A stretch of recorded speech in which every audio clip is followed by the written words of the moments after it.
The world of Narnia is filled with strange and magical places, from mysterious islands filled with deadly treasure, to underground worlds hidden in the depths of the earth, to silvery seas at the literal edge of the world.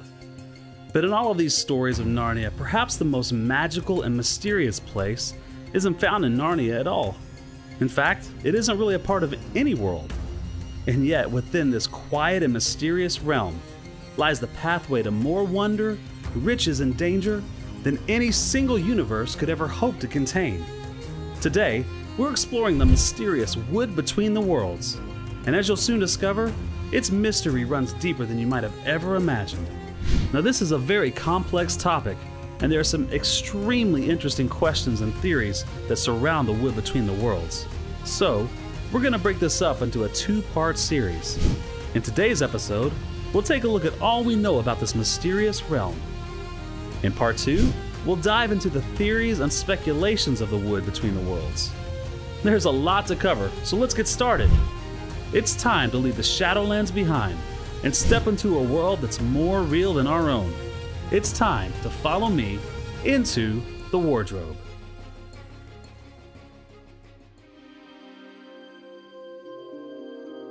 It was the quietest wood you could possibly imagine. There were no birds, no insects, no animals, and no wind.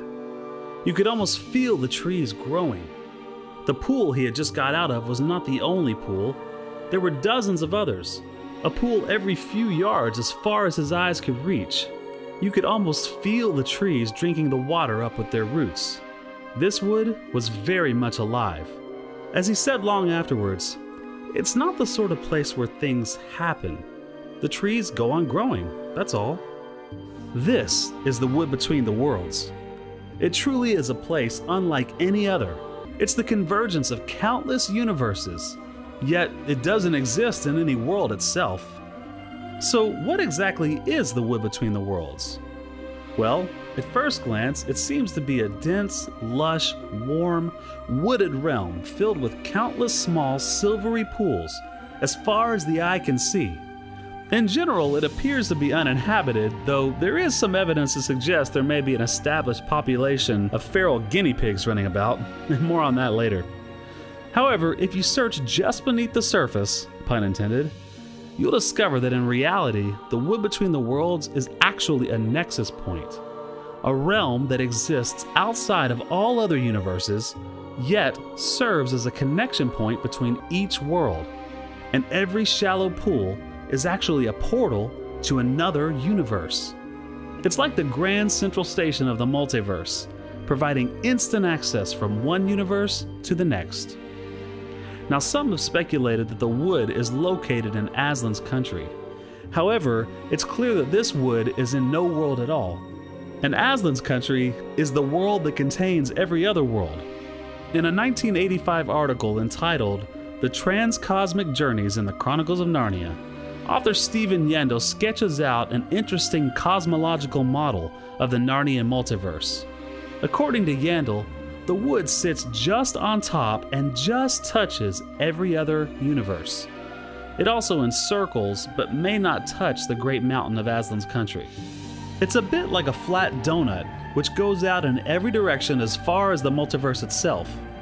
This allows access to every universe while not actually existing in any universe itself. So how exactly would a person travel to the wood between the worlds? Well, you could use the same tools as Andrew Ketterly, who inherited a box of dust from his godmother LaFay, who may or may not have been part fairy. When he opened the box, he knew from a tingling sensation that this dust was magic.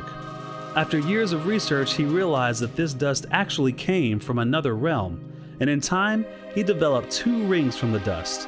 One was made from an element that wanted to return to its origins in the wood, and could be used as a means of transportation to the wood itself. Now, this is a bit of a chicken and the egg situation, because it begs the question, how did the dust get to Earth in the first place? We'll dive deeper into that question next week, but for now, suffice it to say that this particular line of interdimensional fairy dust was rumored to have come directly from the city of Atlantis. So, how did the ring itself work? It was pretty simple, actually. By just making direct skin contact with the ring, a person would be teleported instantly to the wood. Now the other ring was made from an element that wanted to escape the wood. And in order to escape, you must stand in one of the pools and then touch the ring, after which the person would plunge through the pool, and depending on which pool you stood in, you would plunge into a different universe. Maybe it was our world, maybe it was Charn or Narnia, or one of the other countless universes that waited under the surface of these silvery pools. The rings themselves also had a conductive effect, so that anyone touching another person or another being who touched the ring would also be transported, similar to the children's game of electricity. While it's not known how many beings could be transported by this chain, we do know that it was powerful enough to transport 2 children, 2 adults, 1 Djinn giantess, and 1 London cab horse all in one single trip. We really don't know how many times the woods have been accessed by people of Earth throughout our world's history, but we do know that in the Earth year 1900, Digory Kirke and Polly Plummer were forced to come in contact with the magic rings, and were suddenly hurled away by magic out of our world and into an alternate plane of existence. Here's how Digory described the strange experience of interdimensional travel.